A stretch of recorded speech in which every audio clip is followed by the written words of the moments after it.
Donc,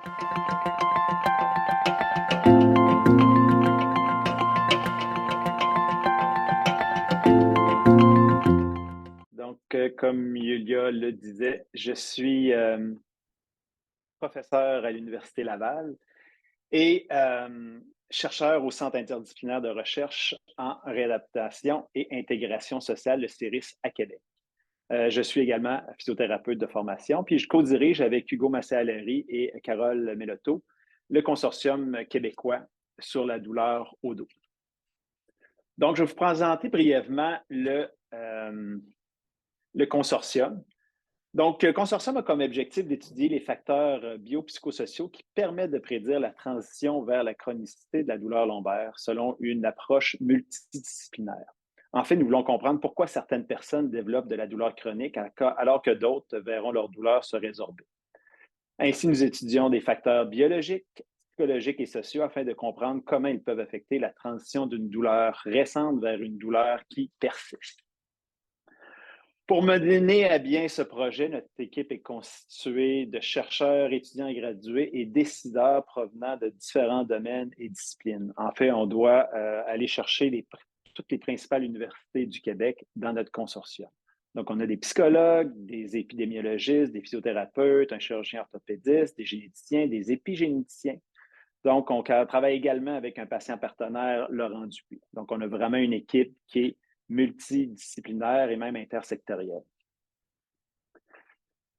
Nous avons mis en place une démarche à 2 étapes pour étudier les facteurs qui contribuent à la persistance ou au rétablissement de la douleur lombaire.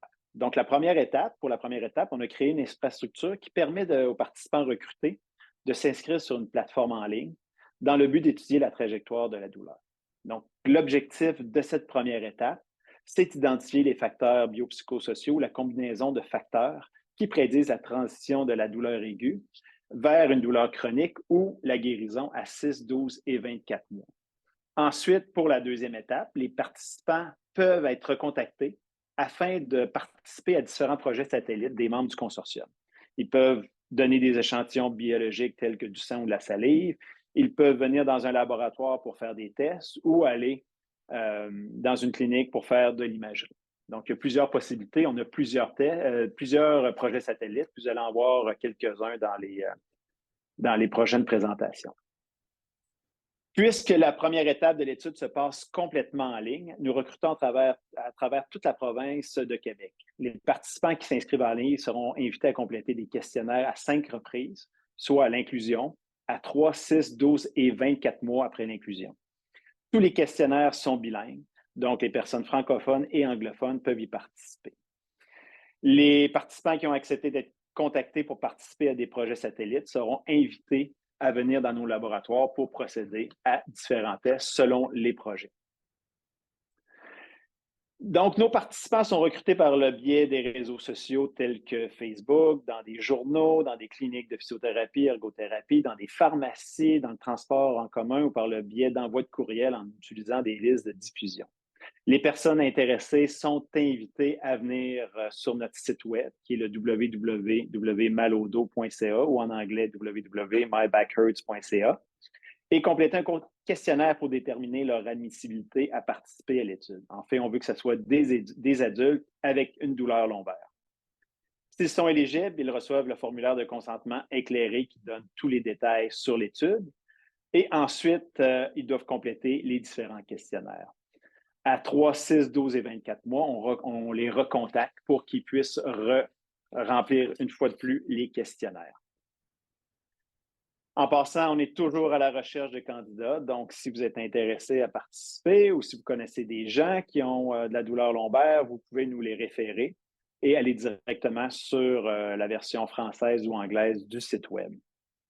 Le questionnaire d'éligibilité prend environ 5 minutes à compléter. Donc, si vous avez de la douleur lombaire, n'hésitez pas à participer. Juste pour vous montrer un petit peu le recrutement jusqu'à présent. Donc, à gauche, ce sont les gens qui ont de la douleur aiguë, donc une douleur lombaire aiguë, ça veut dire qu'ils ont de la douleur depuis moins de 3 mois. On est pratiquement à 700 participants. On vise 1000 participants.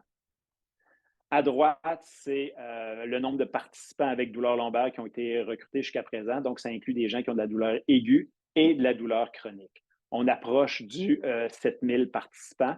Pour ce groupe-là, on vise un 10 000 participants. Donc, le recrutement va bien, mais comme vous pouvez voir avec le graphique, on avait plus de succès au début que présentement. Donc, on doit donner encore un petit coup si on veut atteindre nos objectifs de recrutement.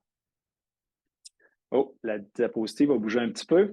On utilise plusieurs façons pour maintenir un bon taux de rétention parmi les participants qu'on recrute. Donc, on fait des tirages au sort pour gagner des prix plusieurs fois par année. Jusqu'à présent, on a déjà donné 12 000 en cartes cadeaux aux participants. On essaie d'avoir des infolettes aux 4 mois aussi pour donner de l'information aux participants, puis avoir des entrevues avec des participants ou avec des membres du consortium. Donc, n'hésitez pas à communiquer avec nous si vous êtes intéressé à participer, si vous êtes intéressé à nous aider à stimuler le recrutement des participants ou si vous êtes intéressé à utiliser les données du consortium pour faire votre propre projet. Ça, évidemment, je parle ici aux différents chercheurs qui sont présents à la rencontre. Donc, merci de votre attention. Si vous avez des questions, c'est le temps.